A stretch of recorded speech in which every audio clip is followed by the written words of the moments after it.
10 lies you were told about Islam. Number 10. Muslims hate the West. Online news publication Now the End Begins, which has over 150,000 followers, stated that all Muslim children are taught to hate the West. However, an extensive survey conducted by the Institute of Social Policy and Understanding contradicts this theory. The study involved asking 50,000 Muslims across 35 countries, "What do you admire most about the West?" Research found that this idea of widespread negative opinion toward the Western world is completely false, and only 2% of Muslims in Iran and 6% in Saudi Arabia said they admired nothing. Number 9. Terrorist training camps. Martin Moyer, founder of the Anti-Islam Christian Action Network, claimed that secret camps exist across America, training Muslims for terrorist activity. In his book, Twilight in America, he describes the town of Islamberg in New York that supposedly holds bunkers, automatic weapons, and an airfield where Muslims can receive training. Islamberg is in fact just a tranquil town of 40 families, founded in the 1980s by African American Muslims escaping racism from New York City. Moyer's claims were quashed by the New York State Police, who explained that the state police were invited to their lands.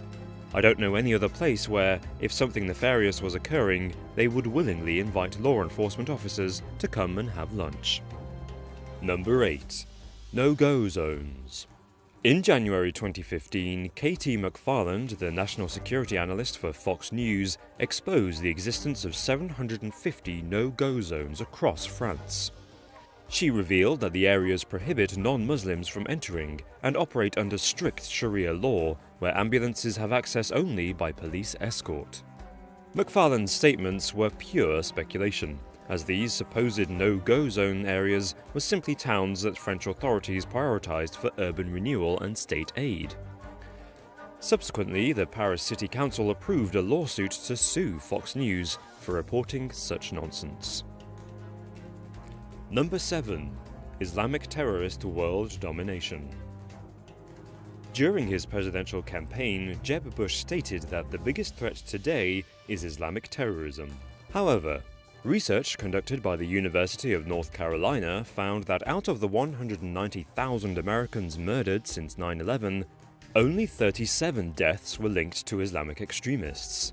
Moreover, Europol found that Islamists were responsible for just 0.7% of terror attacks in Europe between 2006 and 2013.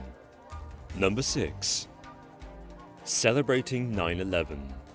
In 2015, as part of his presidential campaign, Donald Trump made a speech claiming that he saw TV footage of thousands and thousands of Muslims in New Jersey cheering as the World Trade Center was attacked. This controversial accusation prompted a media investigation into the matter, which found no video evidence. Jerry Spezial, the police commissioner of Paterson, New Jersey, which has the second largest Muslim population in the US, stated, "There were no flags burning, no one was dancing. That is totally false." Number 5. ISIS represents Islam. Father Douglas al-Bazi, a Catholic parish priest in Erbil, Iraq, stated that anyone who still thinks ISIS doesn't represent Islam, no, they are wrong.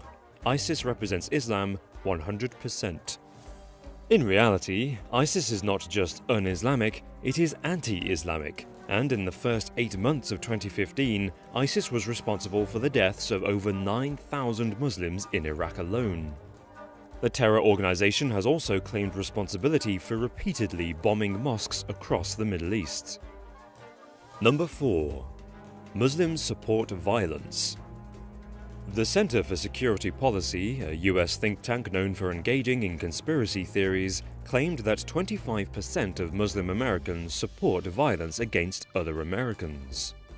Donald Trump subsequently used this statistic during his presidential campaign. Closer investigation found that the center is run by Frank Gaffney, an identified anti-Muslim, and that a mere 600 people were interviewed during research. Extensive research conducted by the Pew Research Center identifies 1.6 billion Muslims in the world, of which only 0.006625% identify with extremism. Number 3. Only Muslims in Birmingham. In 2015, Fox News brought American journalist and supposed Islamic extremism expert Stephen Emerson onto the show. Emerson proceeded to claim that the city of Birmingham in England is entirely Muslim, and non-Muslims are banned from entering. Emerson's statement has been disproven by the UK National Office of Statistics, which states that only 14.5% of Birmingham residents are in fact Muslim.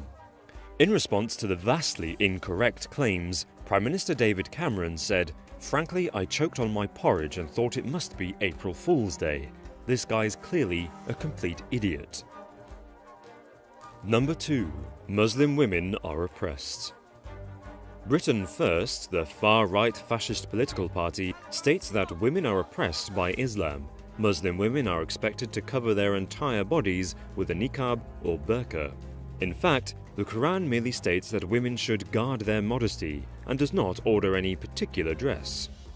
Moreover, the claim that Islam oppresses women is a sweeping generalization.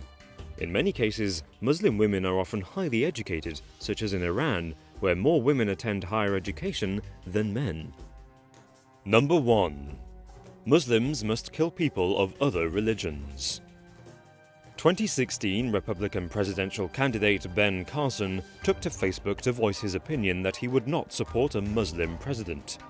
He slandered Islam further, writing, "Under Sharia law, women must be subservient and people following other religions must be killed."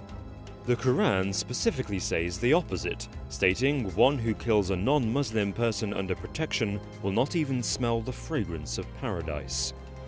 And, "Whoever hurts a non-Muslim, I shall be adversary to him on the day of resurrection."